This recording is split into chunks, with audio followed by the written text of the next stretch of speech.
주님 안에서 한 주간 행복하셨나요? 예수님을 통해 하나님의 통치가 회복됨을 전하고 그 복음을 증거하는 오늘의 만나 정승일 권사입니다. 예수님은 오늘도 상상수훈을 통해 우리의 상식과 전혀 다른 새로운 방식으로 하나님의 사랑을 드러내고 실천하라고 가르치시며 말씀하십니다. 또 눈은 눈으로 이는 이로 갚으라는 것을 너희가 들었으나 나는 너희에게 이르노니 악한 자를 대적하지 말라. 여기서 악한 자라 함은 타락한 심성을 가지고 모든 것들을 왜곡시켜 판단하는 잘못된 생각과 견해를 가진 이들을 말합니다. 당시의 유대인들은 어떤 사람이 다른 사람의 눈을 상하게 하면 해를 끼친 그 사람의 눈을 상하게 하는 것이 율법의 정신이라고 생각했으며 이는 출애굽기, 레위기, 신명기에 반복적으로 기록된 율법이었습니다. 전문 용어로 동해보복법이라고 합니다. 이 내용을 보면 피해자가 입은 피해만큼 그대로 가해자에게 손해를 입혀야 한다는 규칙입니다. 하지만 이 율법이 기록된 본문들의 전후 문맥을 보면 이 율법은 재판이라는 맥락에서 주어졌고 그 목적은 가해자가 마땅히 받아야 하는 법을 구체적으로 규정해서 정의의 기준을 정하고 사적으로 과도한 보복을 제한하는 두 가지 의도에 있었음을 알 수 있습니다. 레위기 19장 18절은 말씀합니다. 원수를 갚지 말며 동포를 원망하지 말며 내 이웃 사랑하기를 내 자신과 같이 사랑하라. 나는 여호와이니라. 즉 복수를 금지하고 있습니다. 그럼에도 당시 종교인들은 개인적 보복을 정당화하기 위해 이 율법을 사용하는 경향이 있었습니다. 눈에는 눈, 이에는 이라고 율법이 규정하고 있으니 내가 너한테 복수하는 건 당연하다는 것입니다. 이 율법을 주신 하나님의 의도와는 반대로 이 율법을 적용하고 있었습니다. 이러한 관행을 바로잡기 위해 예수께서 주신 해법이 누군가 자신에게 피해를 입히는 악을 행하더라도 그 악에 악으로 대응하지 말라는 가르침이었습니다. 그러시면서 예수께서는 4가지 예를 드십니다. 누구든지 내 오른편 뺨을 치거든 왼편도 돌려대며 또 너를 고발하여 속옷을 가지고자 하는 자에게 겉옷까지도 가지게 하며 또 누구든지 너로 억지로 오리를 가게 하거든 그 사람과 심리를 동행하고 내게 구하는 자에게 주며 내게 꾸고자 하는 자에게 거절하지 말라. 어떻습니까? 단지 악을 악으로 대적하지 않는 수준이 아닙니다. 예수님께서 우리에게 요구하시는 삶의 기준은 아주 높다는 것을 알 수 있습니다. 이런 비현실적인 예를 통해 악한 사람에게 반응하는 원리를 우리에게 일깨워 주시기 원하셨던 것입니다. 이것은 보복의 권리를 포기하고 오히려 용서하고 사랑하라는 것입니다. 예수님의 사랑에 대한 가르침, 잠시 후에 만나보시겠습니다.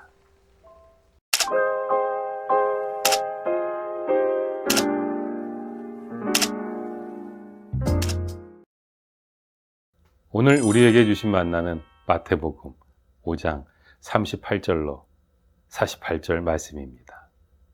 또 눈은 눈으로 이는 이로 갚으라 하였다는 것을 너희가 들었으나 나는 너희에게 이르노니 악한 자를 대적하지 말라.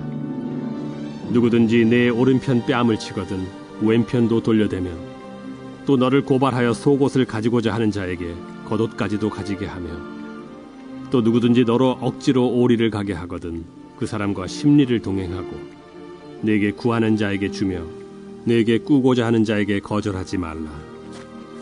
또 내 이웃을 사랑하고 내 원수를 미워하라 하였다는 것을 너희가 들었으나 나는 너희에게 이르노니 너희 원수를 사랑하며 너희를 박해하는 자를 위하여 기도하라. 이같이 한즉 하늘에 계신 너희 아버지의 아들이 되리니 이는 하나님이 그 해를 악인과 선인에게 비추시며 비를 의로운 자와 불의한 자에게 내려주심이라. 너희가 너희를 사랑하는 자를 사랑하면 무슨 상이 있으리요? 세리도 이같이 아니하느냐?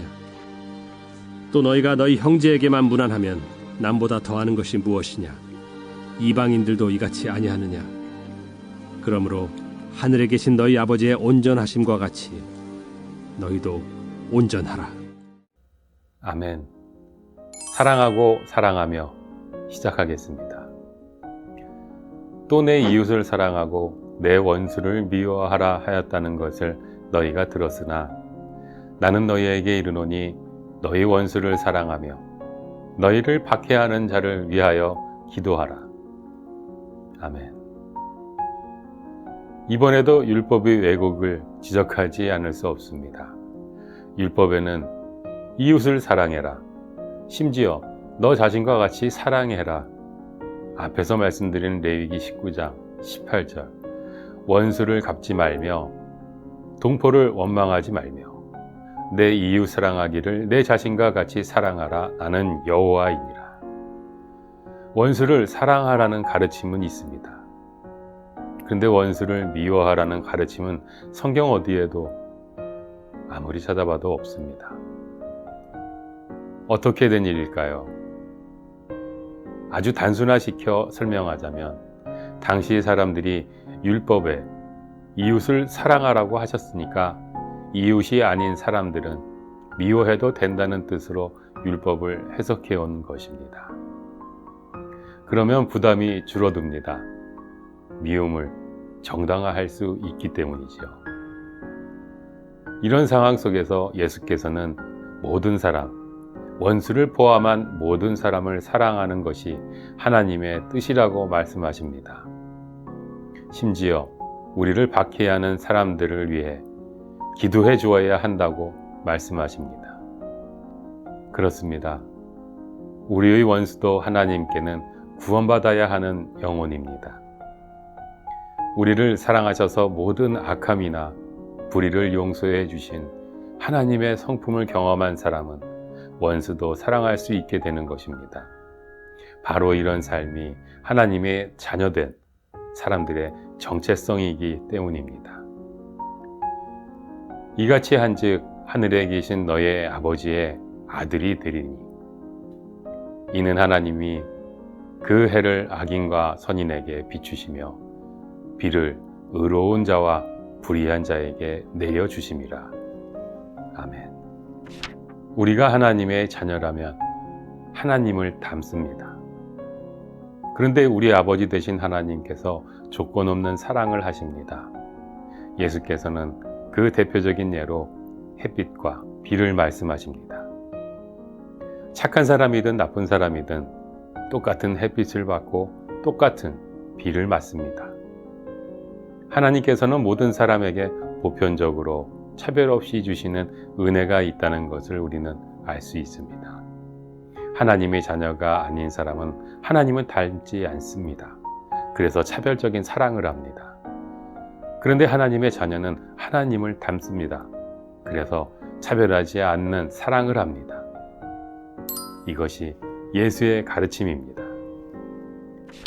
우리가 누군가로부터 부당한 대우를 당하고 개인적인 모욕을 당할 때 지금 예수께서는 우리가 그것 때문에 분노하지 말아야 할 뿐 아니라 오히려 자신이 하나님의 자녀임을 드러내는 기회로 삼아야 한다고 말씀하고 계십니다.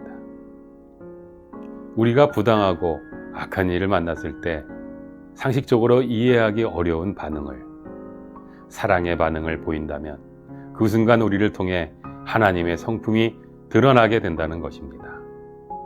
예수께서는 우리가 악에 대응하는 방식이 악해서는 안 되고 하나님의 사랑에 기반을 두어야 한다는 가르침을 주고 계신 것입니다. 그러시면서 오늘 본문의 마지막 절에서 예수께서는 아주 묵직한 말씀을 우리에게 주십니다. 그러므로 하늘에 계신 너희 아버지의 온전함과 같이 너희도 온전하라. 아멘. 진지하게 산상수훈의 말씀을 읽고 설교를 듣다 보면 마음이 점점 무거워지다가 이 말씀에서 드디어 넘을 수 없는 4차원의 벽을 만나는 것 같은 느낌을 강하게 받습니다. 내가 하나님처럼 온전해야 하는데, 온전한 사랑을 해야 하는데, 그렇다면 나는 하나님의 자녀로서 자격과 능력이 없는 사람이 아닌가? 늘 싫어하는 사람, 미워하는 사람, 사랑할 수 없는 사람, 사랑하기 싫은 사람이 있는데 어떻게 사랑하고 사랑하며 나는 하나님의 자녀가 될 수 없는 사람인 것인가? 어떻게 해야 하는가? 이 대목에서 떠오르는 이야기가 있습니다. 영화 아라비아의 로렌스의 모델이 된 토마스 로렌스는 1919년 평화회담을 위해 당시 아랍 부족 대표를 데리고 파리를 방문합니다. 호텔에 안내된 아랍 대표들은 회의나 파리 관광 후 호텔에 들어오면 화장실 목욕탕에 들어가 물을 틀어놓고 노느라 나오질 않습니다. 물이 귀한 사막에서 살다 보니 수도꼭지만 틀면 끊임없이 나오는 수도꼭지가 신기했을 것입니다. 모든 회담이 끝나고 돌아갈 때 밖에서 기다리고 있는데 도무지 이들 아랍 대표들이 나타나질 않습니다. 이유는 목욕탕에서 수도꼭지를 뜯어가겠다고 난리가 난 것입니다. 그들은 틀기만 하면 끊임없이 물이 쏟아지는 수도꼭지만 가지고 가면 사막에서도 그냥 물이 쏟아지는 것으로 알았던 것입니다. 어떻습니까? 물은 분명 수도꼭지에서 나오는 것 같습니다. 하지만 그 물에는 근원이 있습니다. 강이나 저수지가 있습니다. 수도꼭지에서 물이 나올 수 있는 이유는 그 물의 근원과 연결되어 있습니다. 우리가 차별 없는 사랑을 할 수 있는 방법 역시 여기에 있습니다. 그런 사랑은 우리에게서 나오는 것이 아닙니다. 내가 하나님과 연결되어 있을 때 가능한 것입니다. 타락하고 망가진 우리가 할 수 있고 해야만 하는 일은 그 사랑의 근원을 향하는 것입니다. 역설적이게도 우리가 기를 쓰고 비현실적이고 차별 없는 사랑을 하려고 할 때 우리 마음속에 차별 없는 사랑이 1도 없는 우리는 겉과 속이 다른 사람, 위선자들이 되고 영적으로 고갈되고 맙니다. 그렇다면 어떻게 참 사랑의 근원과 연결될 수 있을까요? 히브리서 12장입니다. 믿음의 창시자요 완성자이신 예수를 바라봅시다. 그는 자기 앞에 놓여 있는 기쁨을 내다보고서 부끄러움을 마음에 두지 않으시고 십자가를 참으셨습니다. 그리하여 그는 하나님의 보좌 오른쪽에 앉으셨습니다. 자기에 대한 죄인들의 이러한 반항을 참아내신 분을 생각하십시오. 그리하면 여러분은 낙심하여 지치는 일이 없을 것입니다. 우리는 예수를 묵상할 때 자연스럽게 사랑의 근원과 연결되어 내가 미워할 수밖에 없던 사람을 사랑하게 되고 나를 박해하는 사람을 위해 기도할 수 있게 됩니다. 성경 말씀을 통해 십자가를 바라보면서 그리고 우리가 하나님께서 창조하신 자연 속에서 그 아름다움을 느낄 때 우리는 하나님을 묵상하면서 무한한 사랑의 근원과 연결됩니다. 그 순간 성령께서 우리 마음을 차별 없는 조건 없는 사랑을 가득 채워주십니다. 성령은 우리의 눈이 열리게 하십니다. 우리가 성령에 가득하게 되면 우리의 눈이 새로워집니다.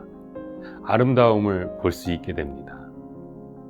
하나님께서 만드신 모든 것의 아름다움, 다른 사람의 아름다움, 나 자신의 아름다움에 눈을 뜨게 됩니다. 아름다움을 볼 수 있다면 우리는 사랑할 수 있습니다. 사랑하는 여러분, 오늘 이곳에 그리고 우리 안에 가득하신 성령께서 우리의 눈을 새롭게 뜨게 해주시기를 소망합니다. 이제 우리는 눈부신 햇살을 보면서도 떨어지는 빗방울을 보면서 하나님의 사랑을 볼 수 있습니다.